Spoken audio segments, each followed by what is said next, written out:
जो पेशेंट्स अधिकतर नहीं भी सुनना चाहते हैं जब हम पेशेंट से काउंसल करते हैं, कुछ चीज़ें बताना चाहूँगी जो यूजुअली बिजी डॉक्टर या काउंसलर्स अपने पेशेंट्स को शायद नहीं ठीक तरह से बता पाते हैं या फिर उनके पास उतना टाइम नहीं होता ये सारी चीज़ें डिस्कस करने के लिए। साइंटिफिक डेटा से मैं आपको बताऊंगी कि व्हाट इज़ एक्चुअली आईवीएफ, उसका ट्रुथ क्या है, जो इमोशनल रोलर कोस्टर है जो हर एक पेशेंट उसके थ्रू गुजरता है, इनके सरप्राइजेस क्या है।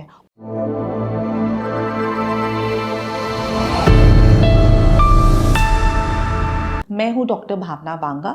मैं एक आईवीएफ स्पेशलिस्ट हूँ क्लाउड9 हॉस्पिटल्स के साथ south Delhi, Kailash colony, Noida sector 51 और Faridabad NIT। I am into IVF for the last 15 to 18 years।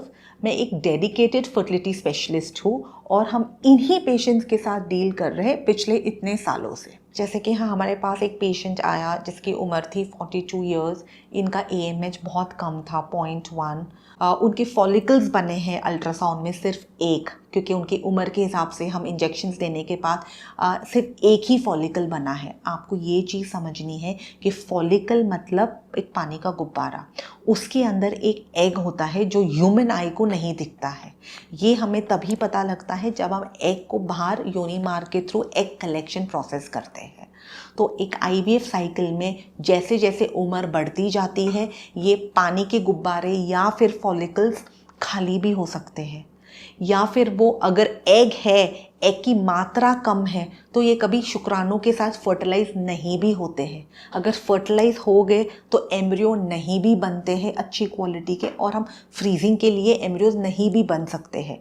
So to come back, IVF process जो एक रिप्रोडक्टिव बायोलॉजी से ही प्रभावित हुआ है, और हमारी रिप्रोडक्टिव बायोलॉजी भगवान ने ही बहुत ही डिफेक्टिव बनाई है। मैं आपको एग्जांपल देना चाहूँगी कि IVF में एक 20 to 25% अट्रीशन रेशियो है कि अगर हमारे पास 10 फॉलिकल्स हैं उसमें से हमें 8 एग्स मिले तो हम संतुष्ट हैं। हाँ, कभी कभी 6 भी मिल सकते हैं, कभी 4 भी मिल सकते हैं, बट मान लो अगर हमारे पास दो ही फॉलिकल्स हैं तो हो सकता है दोनों में एग्स हो, एक हो, बिल्कुल भी ना हो। इसलिए your AMH, your egg reserve, the younger the age का बहुत इंपॉर्टेंस है into the fertility programmes. So मैं पेशेंट्स को बोलती हूँ कि अगर आपके पास एक भी बेबी नहीं है और आप तकरीबन 4-5 साल से ट्राई कर रहे हो, या आपको लग रहा है कि आपने बहुत बार IUIs करा है, आप दोबारा एक से वही बार बार ट्रीटमेंट रिपीट करने से आपको रिजल्ट मिलने के चांसेस डे बाय डे कम ही होते जाते हैं। तो you need to consult a specialist जो आपको गाइड करे कि आपको IUI के लिए इवन सोचना भी चाहिए या आपको एडवांस टेक्नोलॉजी चाहिए। अगर आपके माइंड में कोई डाउट है कि ये डॉक्टर ने हमें X ट्रीटमेंट बोला है और Y नहीं बोला है, आप प्लीज़ सेकेंड ओपिनियन के लिए एक विख्यात फर्टिलिटी स्पेशलिस्ट या एक डेडिकेटेड फर्टिलिटी स्पेशलिस्ट के पास जाइए जिनको बहुत सारा नॉलेज है यही सब्जेक्ट के बारे में।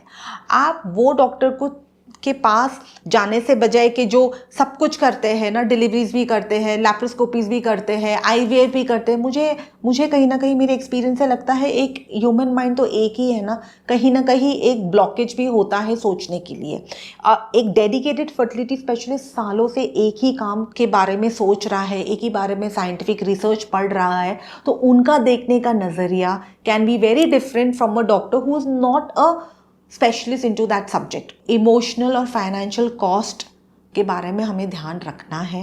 हमें ये चीज़ इसीलिए आपको transparency of the treatment programme पता होना चाहिए कि कैसे से कैसे कॉस्ट जाएगा, और उसके लिए आपको आपके डॉक्टर और उनकी काउंसलिंग टीम से टच में रहना है। अगर आपको कौन सा भी डाउट है आप प्लीज़ आपके डॉक्टर से डायरेक्टली जाके ये सारी बातें पूछ सकते हैं। आपको फर्टिलिटी प्रोग्राम ऐसे वे में देखना है कि जैसे हम जब पढ़ते हैं, कॉलेज जाते हैं, यूनिवर्सिटीज़ जाते हैं, हायर एजुकेशन करते हैं, हमारे पेरेंट्स भी तो हमें इन्वेस्ट कर रहे हैं। ऐसे कहीं किसी ने बताया है कि आपने इतना इन्वेस्टमेंट किया, अपना टाइम दिया, आपने इतनी पढ़ाई की तो आप ज़रूर सक्सेसफुल होंगे। बट ये ज़रूर है और तय है कि आपने अच्छा एजुकेशन हासिल किया तो आपको अच्छी जॉब अपॉर्चुनिटीज़ की संभावना बढ़ जाती है। सो अगर हमारे पेरेंट्स ने हमारे लिए सोचा होगा कि अभी इनको तो ज़्यादा पढ़ाओ ही मत, बिकॉज क्या पता वो आगे जाके क्या करे, तो शायद हम लोग आज यहाँ पे नहीं होते। So always think on the outcome. Have positivity on the journey. Just block the negative mindset. ये आपको ज़्यादा सक्षम बनाएगा, आपके अंदर पॉजिटिव साइटोकाइंस जनरेट करेगा, and that will try to give a better outcome into the treatment cycle. So if this video has helped you, you can like, share and subscribe. If you have any questions, any doubts, you can have one-on-one consultation with me. You can book your consultation with the link given below. Thank you very much and have a nice day.